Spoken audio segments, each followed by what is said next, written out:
di bawah bumi tunduk dan takluk di dalam nama Yesus. Penguasa-penguasa di udara, roh-roh jahat, roh-roh jahat, mantra berantar kegelapan, dipatahkan, dihancurkan, takluk di dalam nama Yesus. Oleh darah anak domba yang telah menghancurkan dan melemparkan iblis pendakwa kami, Tuhan. Kami ada sampai dengan hari ini oleh karena anugerah-Mu dan karena pertolongan-Mu.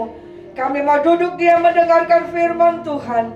Hati yang haus dan lapar Engkau kenyangkan, Tuhan. Engkau pulihkan, Tuhan. Engkau sembuhkan, Tuhan. Baharui, Tuhan, dengan kasih-Mu. Di dalam nama Tuhan Yesus kami berdoa dan bersyukur. Haleluya. Amin. Saudara yang terkasih dalam nama Yesus, firman Tuhan pada hari ini saya masih mengangkat tema tentang keluarga. Saudara ya, pesan Tuhan begitu kuat supaya keluarga-keluarga Kristen menjadi keluarga yang kuat, yang tangguh, sesuai dengan tema kita. Yang kuat, yang tangguh, yang siap menjadi keluarga yang menyambut kedatangan Tuhan. Amin, saudara. Kenapa kita beribadah? Kenapa kita doa baca firman? Adalah untuk kita senantiasa sadar bahwa satu lagi yang sedang kita nanti, kedatangan Tuhan kali yang kedua.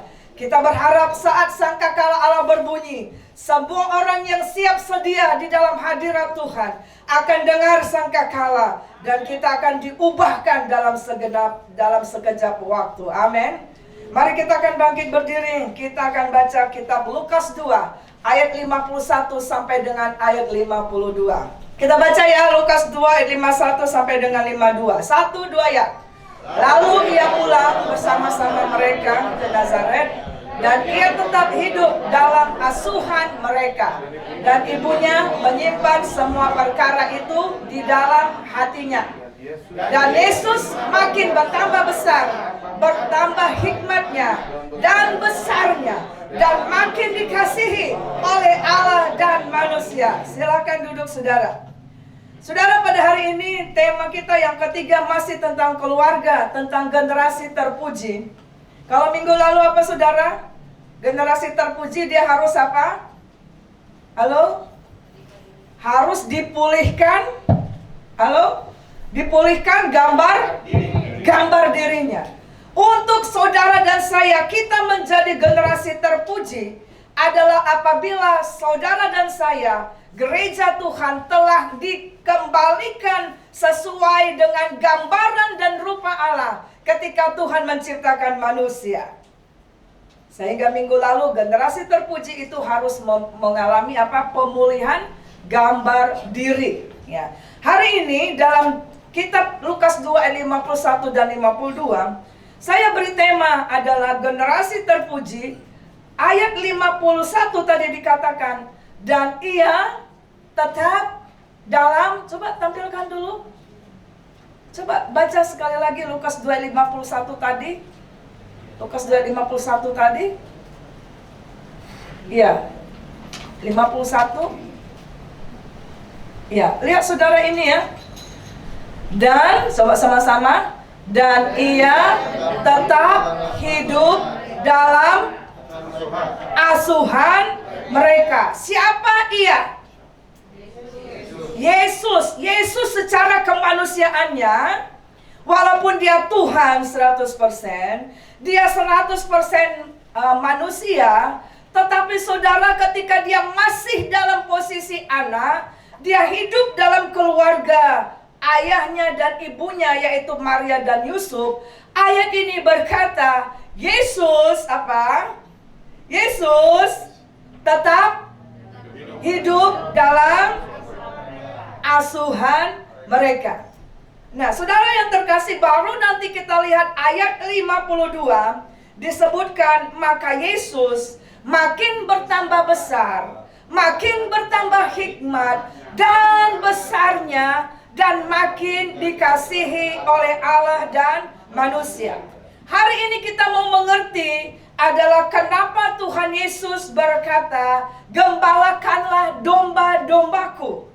Artinya dalam satu komunitas yang digembalakan dengan jelas dan tepat. Amin, saudara. Kenapa Tuhan Yesus katakan Pergilah kepada segala bangsa dan muridkanlah.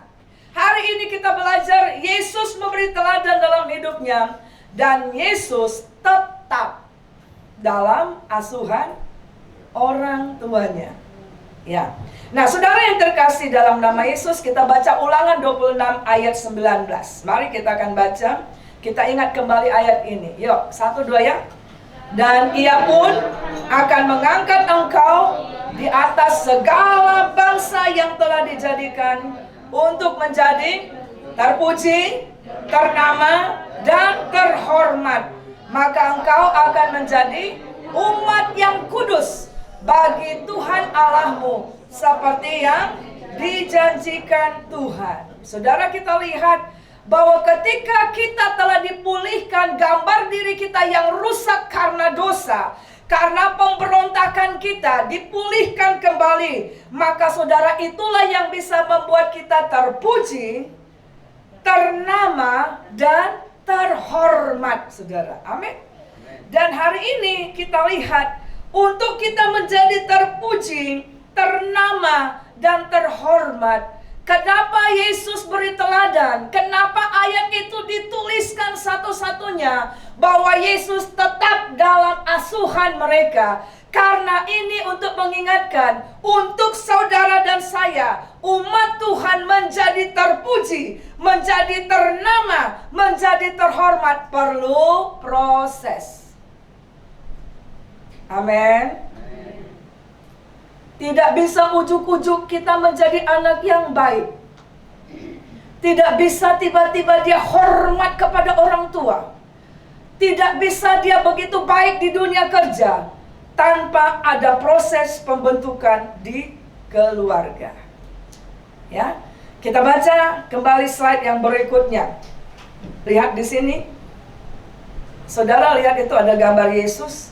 Jadi pada waktu itu kisahnya adalah bahwa Maria dan Yusuf itu setiap saat itu membawa anaknya ke rumah Tuhan. Dan ketika Yesus dalam kisah ini umur 12 tahun, remaja. Mungkin SMP kelas 1 kali ya. Nah, di situ dikatakan Yesus ikut. Nah, ketika Yesus ikut setelah selesai ibadah di bait suci, Yesus senang tinggal di bait Allah, ngobrol-ngobrol sama pemimpin agama yang di situ. Akhirnya ketinggalan. Jadi mereka kan pergi rombongan tuh ya, jalan kaki. Sampai di rumah Maria tanya, mana Yesus? Bapaknya juga tanya, mana Yesus? Waduh, ketinggalan. Tinggal anaknya, nggak tahu dia. Ya. Nah, kemudian mereka balik kembali dan mereka melihat Yesus sedang ada di bait Allah. Dan Yesus bilang ngomong, Mama, Papa, kamu tahu nggak bahwa aku itu harus di rumah Tuhan? Tetapi saudara, ayat ini luar biasa. Dikatakan apa? Ketika Mama dengan Papanya ajak dia pulang, Yesus berontak apa enggak? Halo? Berontak apa enggak? Enggak, dia ikut pulang. Dan dikatakan ayat itu, ia tetap dalam asuhan mereka. Ya. Dan kita lihat di sini, Yesus makin bertambah besar. Bertambah hikmatnya, makin dikasihi oleh Allah dan manusia. Itulah yang terpuji, ternama, dan terhormat. Amin, saudara. Ketika kita bertambah usia, seharusnya kita akan bertambah besar dalam pengenalan akan Tuhan. Bertambah dalam iman kita kepada Tuhan. Bertambah kita mengasihi Tuhan. Bertambah hikmatnya Tuhan dalam hidup kita. Dan itulah yang membuat saudara dan saya menjadi terpuji, ternama, dan terhormat. Di luar dari Yesus, di luar dari Tuhan, kita tidak akan bisa terpuji, ternama, dan terhormat. Ya. Nah, kita lihat yang berikut adalah Samuel juga, ya. Dalam slide berikutnya, lihat ini Samuel ini masih kecil, ya. Dikatakan dia masih, pada waktu dia sudah cerai susu, berarti mungkin cerai susu kalau Indonesia biasanya 2 tahun ya. 2 tahun beda menyusui. Itu sudah, dia sudah dinazarkan sejak dalam kandungan ibunya. dan diserahkan ke bait Allah, ya, ke bait Allah. Untuk apa, saudara? Dia dididik di dalam pengawasan siapa? Imam Eli. Tetapi kita lihat bahwa Samuel itu setiap saat dikunjungi oleh orang tuanya. Dan dikatakan ayat itu setiap tahun mamanya itu kasih baju efod yang baru buat dia. Nah, seperti ini. Kita baca ini. Tetapi sama-sama. Tetapi Samuel yang muda itu semakin besar dan semakin disukai di hadapan Tuhan maupun di hadapan manusia. Itulah terpuji, ternama, dan terhormat. Ketika kita sudah menyenangkan hati Tuhan, Tuhan mengenal engkau dan saya, saudara. Itu yang bisa membuat kita juga bisa disukai orang lain. Tapi kalau kita belajar menyukai hati orang lain dan belum dikenal, belum disayang oleh Tuhan, itu belum terpuji. Kalau kita juga sudah mengasihi Tuhan, sudah mengenal Tuhan, tapi sikap kita tidak menunjukkan bahwa kita adalah anak Allah, dan kita bermasalah dengan orang-orang sekitar kita, itu juga belum terpuji. Maka ayat ini, dua ini pesannya begitu dalam. Dia katakan terpuji. Dia katakan apa? Semakin disukai, semakin, saudara. Artinya apa, saudara? Semakin bertambah-tambah disukai Tuhan, bertambah-tambah disayangi orang tuanya, bertambah-tambah disayangi suaminya, sayangi istrinya, disayangi orang tuanya, disayangi siapa? Mertuanya, disayangi siapa? Menantunya. Begitu. Disayangi opanya, omanya. Nah, disayangi gembalanya, gembalanya semakin disayangi domba-dombanya.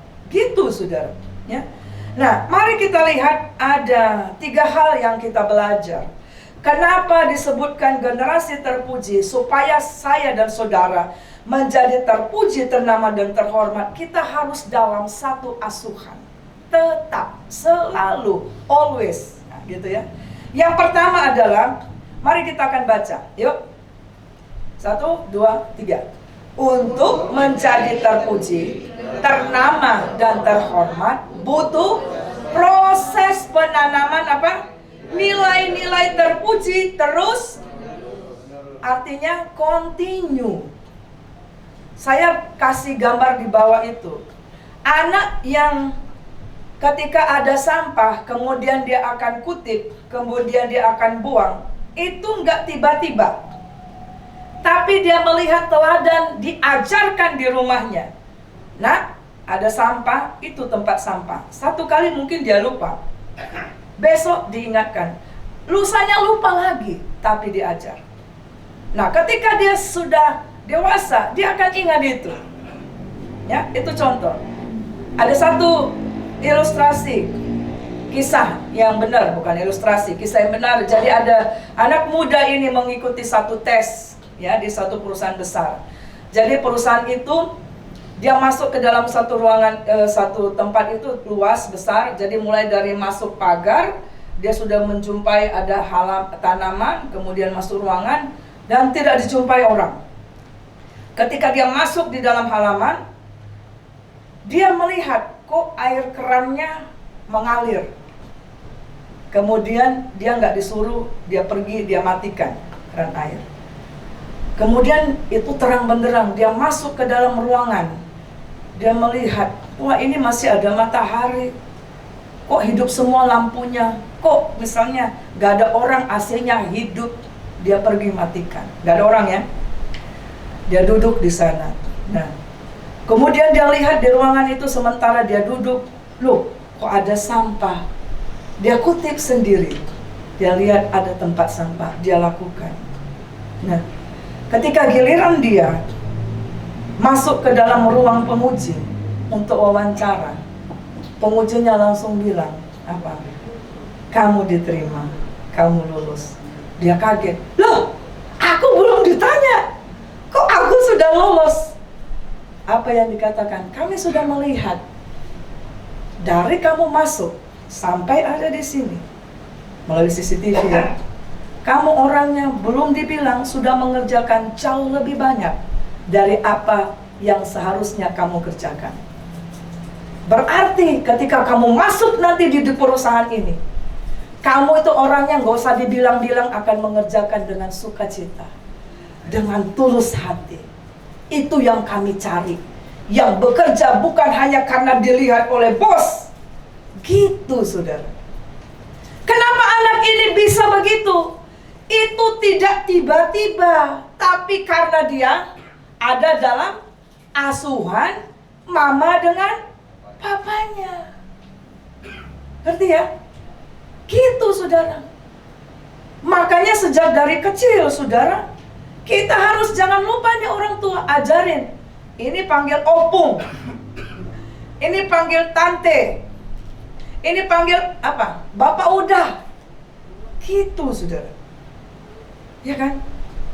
Kenapa? Karena kami pernah melayani ada satu keluarga, ya. Waduh, dia sudah melayani di satu tempat, tapi nilai terpuji lupa ditanamkan. Sehingga ketika anak itu sudah umur 18 tahun, dia sudah masuk ke dalam, waktu itu dia masuk ke sekolah bidanan. Tapi saudara nggak pernah panggil papa sama bapaknya.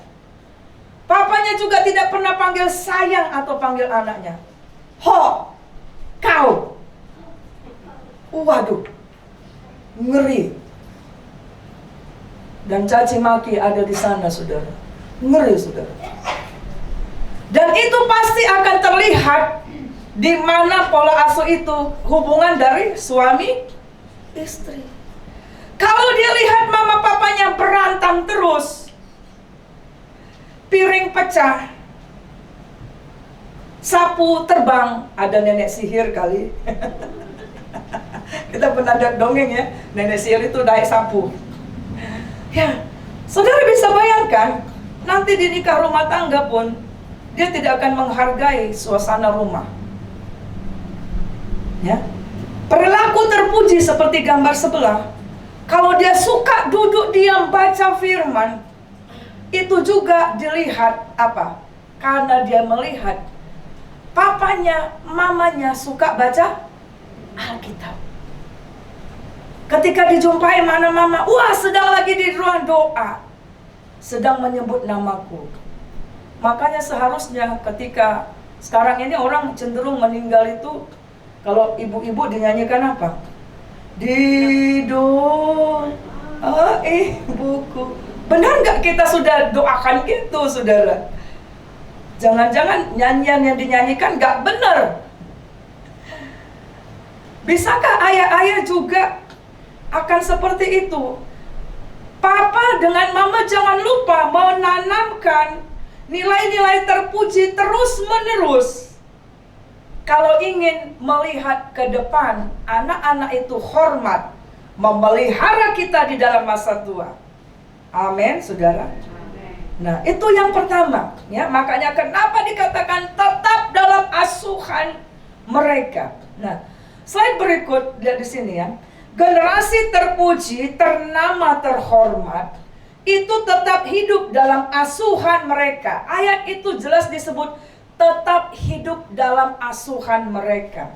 Berarti di sini saudara, ada orang tua jasmani, ada orang tua rohani. Nilai-nilai terpuji dalam kehidupan sehari-hari, dan juga jangan lupa menanamkan nilai-nilai terpuji dalam hal rohani. Kalau kita lihat dalam 1 Samuel 2 ayat 11, ayat itu berkata, maka Samuel tetap dalam pengawasan Imam Eli. Ada orang tua rohaninya, ada mentor rohaninya. Tetapi ibunya, ayahnya juga tetap membentengi. Saya percaya ketika orang tuanya datang beribadah ke bait Allah, jumpa sama si Samuel ini, pasti diomongin, pasti dipeluk, pasti ditanamkan. Baik-baik kau ya anakku, ya kan? Semangat kau ya pasti. Nah kemudian kita lihat di sebelah kirinya juga, 1 Samuel 2 ayat 18 sampai 19 disebutkan juga di situ. Ayah dan ibu Samuel secara rutin mengunjunginya. Nah, saudara lihat di sini. Slide yang berikut kita lihat masa kecil Yesus juga sampai dewasanya. Sejak Yesus umur 8 hari, kalau kita baca saudara dalam kitab Lukas 2 ayat 21 sampai dengan 22, Yesus sejak kecil itu sudah diserahkan kepada Tuhan. Maka kenapa anak bayi itu adalah dibawa ke rumah Tuhan, diberkati, saudara? Diserahkan kepada Tuhan, bukan dibaptis. Ya. Nah, maka nanti kita lihat ketika Yesus umur 8 hari, ada Simeon dan Hana, ya. Ada nabi dan nabiya di sana memeluk dia, ayat itu. Memangku dia, kemudian diberkati dia. Dan kalau kita lihat ayat yang selanjutnya, ayat 41-42 di situ dikatakan tiap-tiap tahun orang tua Yesus ke Yerusalem. Dalam ibadah besar maksudnya, ya. Artinya orang tuanya akan selalu membawa anaknya ke rumah Tuhan bersama. Halo? Ngerti ya sampai di sini? Bersama-sama. Anaknya tidak dibiarkan di rumah. Ayat ini berkata tiap-tiap tahun orang tua Yesus ke Yerusalem. Jadi orang tuanya nunjukkan sikap, anakku, hidup kita ini adalah karena pertolongan Tuhan. Hikmat kita adalah karena Tuhan. Kesehatan kita, papanya kan tukang apa saudara? Tukang kayu ya. Iya kan? Punya bisnis furniture, perabotan. Kita berhasil nih nakku adalah karena Tuhan. Karena nanti sepertinya Yusuf juga berhasil dalam pekerjaannya sebagai tukang kayu. Kenapa?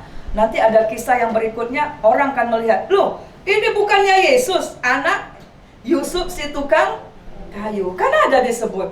Berarti di Nazaret itu Yusuf punya bisnis terkenal.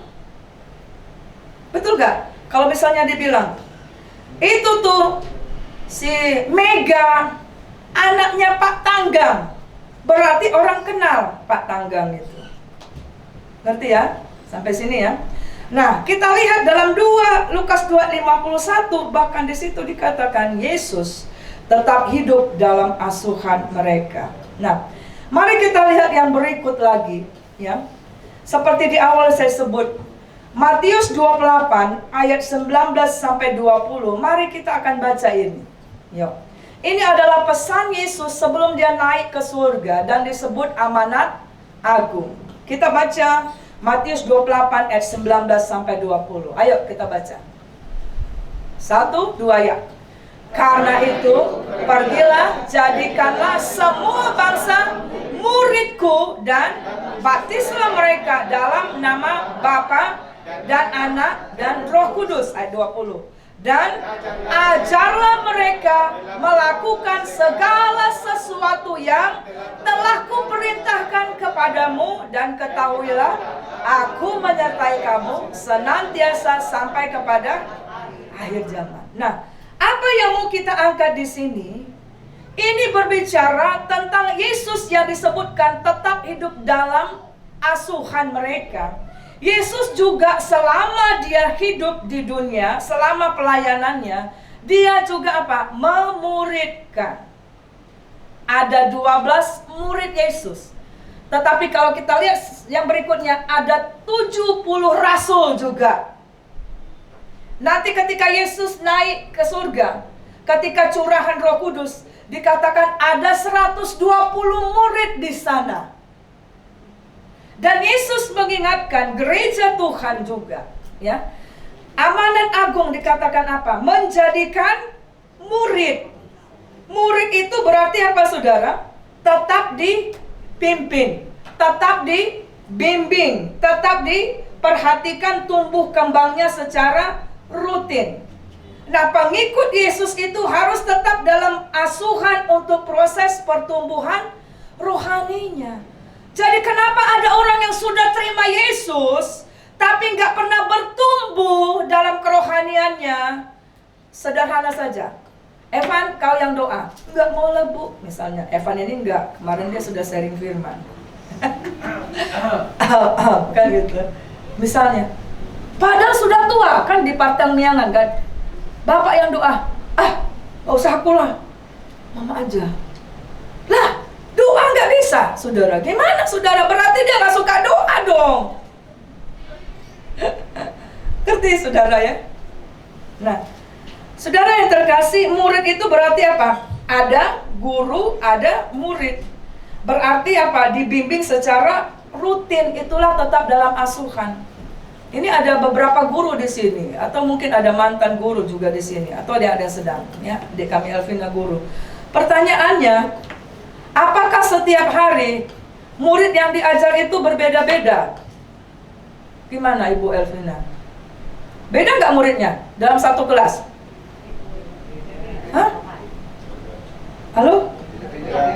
Tidaklah. Tetaplah orangnya. Betul nggak? Makanya di dalam satu sekolah SD kelas 1 sampai kelas 6, bahkan dalam satu sekolah dia ingin continue, di situ ada SMP-nya, ada SMA-nya. Ngerti saudara? Bisa nggak saudara bayangkan? Hari ini misalnya yang hadir itu A sampai Z. Orangnya misalnya A sampai Z. Besok bukan A sampai Z yang hadir di situ. Padahal semalam sedang diajar tentang IPA bab 1. Besok yang maju A aksen sampai Z aksen. Kira-kira gimana? Bisa nggak murid yang diajar itu akan bisa paham satu buku tadi itu? Satu buku kan mungkin ada berapa bab, ya kan? Mungkin tidak akan bisa, karena dia hanya hadir satu kali. Ngerti ya sampai di sini saudara? Makanya Tuhan juga ngomong tuh sama siapa? Simon Petrus, ketika Petrus sudah dipulihkan gambar dirinya, ya. Tuhan Yesus katakan apa? Ketika jumpa mereka di pantai Tiberias, Tuhan bilang, Petrus, apakah kamu mengasihi aku? Sampai berapa kali Yesus tanya? 3 kali. Kenapa? Untuk menyadarkan. Kan kalau kita bertanya 1 kali, mungkin pikiran kita melayang-layang kan, asal jawab asbut. Yalah, aku jawab, ya aku kasih, sayang. Ditanya lagi 2 kali. Kalau sampai 3 kali, mungkin kita akan lebih terdiam. Apa maksud kawan ini? Kok sampai 3 kali ditanya? Kan kira-kira gitu. Artinya serius. Tuhan sampai bilang, kalau kau sayang sama aku, ya kan? Kamu mengasihi aku, Tuhan bilang apa? Gembalakanlah domba-dombaku. Serius saudara. Makanya kalau kita lihat Kejadian sampai Wahyu, banyak kisah tentang gembala. Bahkan Tuhan Yesus menyebut apa? Akulah gembala yang baik. Kenapa saudara? Dalam komunitas, di dalam penggembalaan seperti Daud, maka ketika ada serigala, ada kawanan, maka gembala itu ngapain saudara? Usir itu harimaunya atau rubahnya atau serigalanya. Tapi kalau diantara kawanan itu keluar dari kelompok, itulah yang akan digigit oleh serigala. Tidak ada perlindungan karena dia sendiri. Gitu saudara. Jadi kita perlu ada mentor rohani juga. Saya juga punya mentor rohani. Setiap hari kita harus belajar firman. Sehingga saya juga ketika nyetir mobil, ketika juga sambil masak, ketika setrika, sambil setrika tetap dengar firman Tuhan. Supaya kita selalu diisi dengan nilai-nilai yang terpuji. Yang kedua, ayo kita baca sama-sama. Yuk.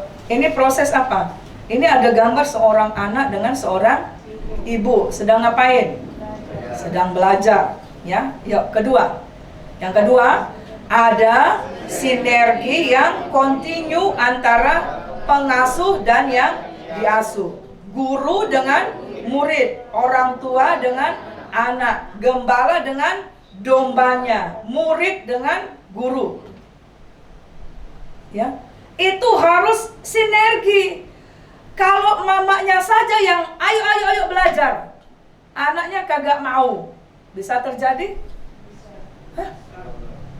Gak bisa lah. Kalau anaknya gak mau belajar, pergi lari-lari, harus duduk sama-sama. Ya, saudara.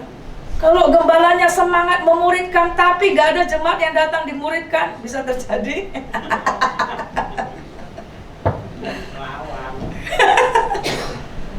Makanya sering mengalami banyak tantangan, gak maju-maju, gak kuat, gampang kecewa, gampang putus asa. Ya, saudara. Nah, kita lihat yang slide berikut, ya. Ayo kita baca ini.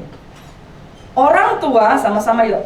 Orang tua senantiasa tiada lelah membimbing, mengarahkan, mendampingi, menuntun anaknya yang diasuh, ya kan? Sehingga menjadi terpuji perilakunya. Makanya dikatakan di dalam kitab Ulangan pasal 6 ayat 6 sampai dengan 9, proses menjadi terpuji, ternama dan terhormat itu adalah ketika berulang-ulang, continue, tidak lelah. Udah aku bilang pun gak apa-apa, baru satu kali, besok bilang lagi. Masih belum mau lagi, bilang lagi. Kita baca ini, yuk. Ulangan 6 ayat 6 sampai 9. Ayo, kita tampilkan di layar, kita baca. Yuk. Dengan suara keras ya, Ulangan 6 ayat 6 sampai 9. 1, 2 ya. Apa yang kuperintahkan kepadamu pada hari ini, haruslah engkau perhatikan. Ayat 7. Haruslah engkau mengajarkan. Lihat di sini proses ya, murid ya. Mengajarkan. Terus berapa kali? Berapa kali? Berulang-ulang. Sekali lagi dari awal ya. 1, 2 ya. Haruslah engkau mengajarkannya berulang-ulang kepada anak-anakmu dan membicarakannya apabila engkau duduk di rumah, apabila engkau sedang dalam perjalanan, apabila engkau sedang berbaring, mau tidur nih, apabila engkau bangun. Terus ayat 8. Haruslah juga engkau mengikatnya sebagai tanda pada tanganmu, dan haruslah itu menjadi lambang di dahimu. Artinya diingat, dilakukan, ya, diajarkan itu. Engkau sudah dengar nilai-nilai ini, ayo renungkan, kemudian lakukan. Itu tandanya mengikat dalam tangan. Jadi bukan hanya di sini. Ya, terus ayat selanjutnya ayat 10 terakhir. Oh, 9 sudah. Oh ya. Dan haruslah engkau menuliskannya pada tiang pintu rumahmu dan pada pintu gerbangmu. Artinya apa? Pada tiang rumahmu, pada pintu gerbangmu. Artinya, saudara, bahwa setiap hari di rumah itu harus ada hadirat Tuhan. Keluar dari rumah, masuk dalam rumah itu tetap dalam hadirat Tuhan. Dan dikatakan pintu gerbang. Nilai-nilai ketika anak itu bekerja, ketika ada di dunia sekolah, ketika milih jodoh, ketika memilih pekerjaan, nilai-nilai yang diajarkan tadi itu di atas yang berulang-ulang, maka dia akan menjadi terpuji, terhormat, ternama. Ya, saudara. Nah, kita lihat yang selanjutnya, ya. Slide berikut di sini mengatakan begini, saudara. Yesus memuridkan muridnya. Artinya apa? Selalu bersama dengan Yesus. Kalau kita lihat ya, ketika Yesus ada di mana, pasti muridnya ada di situ. Bagaimana mereka melihat kehidupan Yesus, mendengar Yesus, meneladani Yesus, menerima bimbingan, arahan, dan dikuatkan. Sehingga nanti kita lihat ke-12 rasul itu, murid itu, kecuali Judas, matinya itu mati martir, kuat, tangguh. Jadi kalau kita ingin anak-anak kita kuat, tangguh di dunia kehidupan sehari-hari, tidak ada yang lain. Continue, dia tetap ada dalam nilai-nilai firman Tuhan. Amin. Ya. Sehingga nikah rumah tangganya kuat. Ketika ada goncangan di tempat kerja, ada orang yang sirik, ada orang yang macam-macam, yang kasih santet lah, yang apalah, yang memfitnah lah, dia akan tetap kuat karena dia tahu selama aku masih bersama dengan Tuhan, ada pembelaan Tuhan, rezekiku tidak akan kemana. Amin. Itu saudara. Tapi kalau tidak ada nilai yang dilihatnya dalam orang tua, bagaimana kita bisa mengajarkan itu? Yang berikut juga, kita lihat ini. Yuk, slide berikut. Sama-sama yuk. Jemaat yang terpuji, yang kuat, yang tangguh, yang berhasil adalah jemaat yang dimuridkan senantiasa, bukan yang hanya simpatisan. Ini saudara yang ketawa nih. Iya kan? Saya melihat orang-orang yang dimuridkan, dia yang akan tahan uji. Tapi kalau datang setahun sekali, waktu Natal di sini nggak ada, semua kan udah dipulihkan gambar dirinya. Ya, waktu acara-acara tertentu, kemudian nggak jelas hari Minggu kemana, di kelas komsel juga tak jelas. Maka saudara, saya melihat pengalaman dalam pelayanan, banyak sekali akhirnya jatuh bangun, saudara. Padahal Tuhan telah mempersiapkan berkat-berkat itu bagi saudara dan saya. Tetapi kitalah yang memilih untuk kita tidak berhasil. Kenapa? Ada ayat firman Tuhan pada hari ini dalam kitab Ulangan, pilihlah berkat atau kutuk. Berkat hanya apabila dikatakan ayat itu, engkau mendengar, engkau melakukan firman Tuhan. Bukan hanya sekali, tapi sepanjang kehidupan kita. Siapa yang hanya pengen dapat berkat satu hari? Angkat tangan. Siapa yang ingin sampai akhir kehidupan kita, walaupun banyak pergumulan, persoalan, sakit, penyakit seperti minggu lalu, berlarut-larut, ya kan? Tapi akan semakin hari semakin kuat. Siapa yang mau? Saya mau. Amin. Gak ada yang lain, hanya ada dalam hadirat Tuhan. Dimuridkan. Kenapa? Karena ketika kita belajar firman Tuhan, kita mengerti. Alkitab kita itu mengajari seluruh aspek kehidupan kita. Pola asuh, orang tua, suami istri, yang perempuan muda, perempuan yang tua, sampai ke dalam masa tumbuh kembangnya, sampai ketika bagaimana mengajari anak yang baru menstruasi, yang mimpi basah, sampai diajar begitu, saudara. Bagaimana ketika menjalin usaha, bagaimana peperangan rohani. Nah, saudaraku yang terkasih, kenapa kita tidak mau dimuridkan? Itu makanya kita perlu ada di kelompok-kelompok sel. Amin, saudara. Amin. Makanya saya harapkan, saya ingin saudara itu akan berkemenangan, akan kuat menghadapi. Saya nggak bisa bersama 24 jam bersama dengan saudara. Walaupun doa saya 24 jam buat saudara. Tetapi satu hal yang penting, saudara bersama dengan Tuhan harusnya seperti minggu lalu ayat itu berkata, maka Daud dan keluarganya makin lama makin kuat. Itu hanya orang yang dimuridkan, saudara. Ya. Nah, yang ketiga, yang ketiga, ayo kita baca sama-sama satu dia. Proses asuhan bisa berhasil apabila dilakukan di tempat yang tetap, bukan berpindah-pindah. Kita lihat yang berikut ya, saudara. Kemarin saya melihat ada satu postingan video dari ada Ibu Sarah. Dia bilang begini, ini tanaman saya sudah pindahkan ke lorong ini.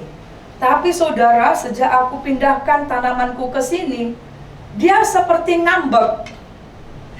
Mulai lesu daunnya, gak semangat memberikan buah, gak semangat memberikan kesegaran, gak tegak daun-daunnya. Nah, makanya saya tulis di sini, tanaman akan layu, bahkan mati bila selalu dipindah tempatkan. Kenapa? Akarnya gak kuat. Hari ini saudara tanam di sini, pot A. Besok lagi saudara pindahkan ke pot B. Besok lagi saudara pindah ke sini. itu pasti akan mati.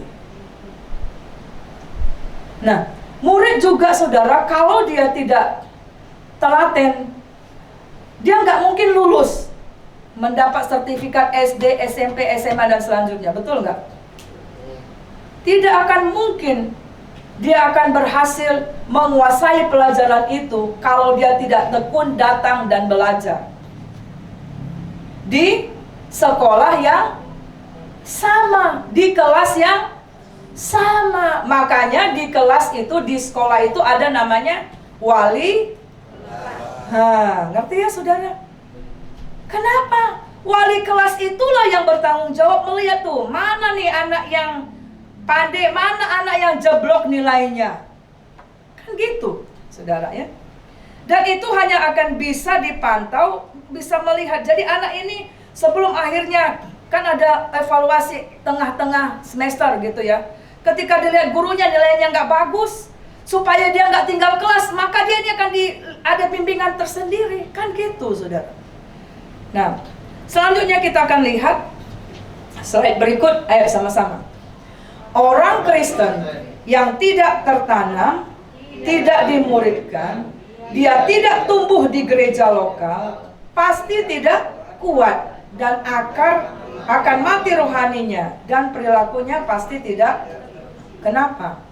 Karena ketika kita tertanam di suatu gereja, ya, kita mendengar firman, kemudian kita merasa tersinggung dengan firman, kita pindah minggu depannya. Dengar lagi di gereja itu, tersinggung lagi, pindah. Nah, sifat yang sedang ditegur oleh firman Tuhan itu akan tetap sama dia. Ngerti ya saudara? Dan tidak akan mungkin berubah karena dia menolak untuk berubah. Tapi bukankah kita dipersiapkan menjadi warga kerajaan surga supaya hidup kita ini dikikis yang tidak baik, yang tidak baik, tidak baik, supaya menjadi semakin mirip dengan gambar dan rupa Tuhan. Ya. Nah, mari kita akan lihat saudara yang selanjutnya, yaitu di dalam, kita baca di dalam Mazmur pasal 1 ayat 1 sampai 6. Ya, kita baca. Ya, 1-2 ya. Berbahagialah orang yang tidak berjalan menurut nasihat orang fasik, yang tidak berdiri di jalan orang berdosa, dan yang tidak duduk dalam kumpulan pencemooh. Ayat 2. Tetapi yang kesukaannya ialah Taurat Tuhan, dan yang merenungkan Taurat itu siang dan malam. Ayat 3. Ia seperti pohon yang ditanam di tepi aliran air, yang menghasilkan buahnya pada musimnya, yang tidak layu daunnya, apa saja yang diperbuatnya berhasil. Ayat 4. Bukan demikian orang fasik, mereka seperti sekam yang ditiupkan angin. Ayat 5. Sebab itu orang fasik tidak akan tahan dalam penghakiman, begitu pula orang berdosa dalam perkumpulan orang benar. Ayat 6. Sebab Tuhan mengenal jalan orang benar, tetapi jalan orang fasik menuju kebinasaan. Apa yang kita tutup dengan ayat ini? Bahwa ternyata saudara, ayat ini berbicara keberhasilan selama kita ada di dunia ini sampai kepada hidup yang kekal adalah ditentukan dua hal. Yang pertama adalah dikatakan di mana keseharianmu, yaitu tadi apa? Di mana engkau duduk, suka nongki-nongki. Nasihat-nasihat siapa yang engkau dengar? Nasihat firman Tuhan atau nasihat orang fasik? Berjalan di mana engkau? Berdiri di mana engkau? Duduk di mana engkau selalu? Makanya Daud berkata apa? Lebih baik apa? Satu hari di pelataranmu daripada 1000 hari di tempat lain. Kenapa? Makanya kita mengerti kenapa ayat yang kemarin kita baca, Daud semakin hari semakin kuat. Dan kedua, di dalam Mazmur ini adalah ditentukan Dikatakan tadi di dalam ayat 1, ayat 5, ayat 4, yaitu yang duduk dalam kumpulan orang benar. Artinya di mana engkau tertanam, kumpulan mana yang kau masuki, itu akan menentukan nilai-nilai apa yang tertanam dalam kita. Makanya dikatakan pergaulan yang buruk merusak kebiasaan yang baik. Kalau kita sudah pun baik ditanam firman Allah, tapi pergaulan kita tertanam, kita kumpulan kita kagak jelas, kumpulan yang merokok, kumpulan yang ngerumpi, kumpulan yang macam-macam, saudara, kita akan ikut di situ. Dan itu dikatakan kita tidak akan mungkin terpuji, tidak akan mungkin ternama, tidak mungkin akan terhormat. Nah, jadi saudaraku, tidak ada yang lain. Mari kita tetap digembalakan dengan benar. Mari engkau menggembalakan juga anak, cucu, menantu dengan benar. Amin, saudara. Mari kita mau dimuridkan terus setiap saat. Supaya apa? Supaya kita menjadi terpuji, ternama, terhormat. Kita bangkit berdiri. Yuk, kita naikkan pujian yang mengatakan, Engkau Bapa. Kita menyebut Dia Bapa. Jadikan Dia perlindungan bagi kita. Jadikan ketika engkau takut, gemetar, khawatir, sebut namanya, percaya kepada Dia. Naikkan pujian ini dengan segenap hati. Katakan, Tuhan, Kaulah Bapakku. Tuhan, Kaulah Bapakku.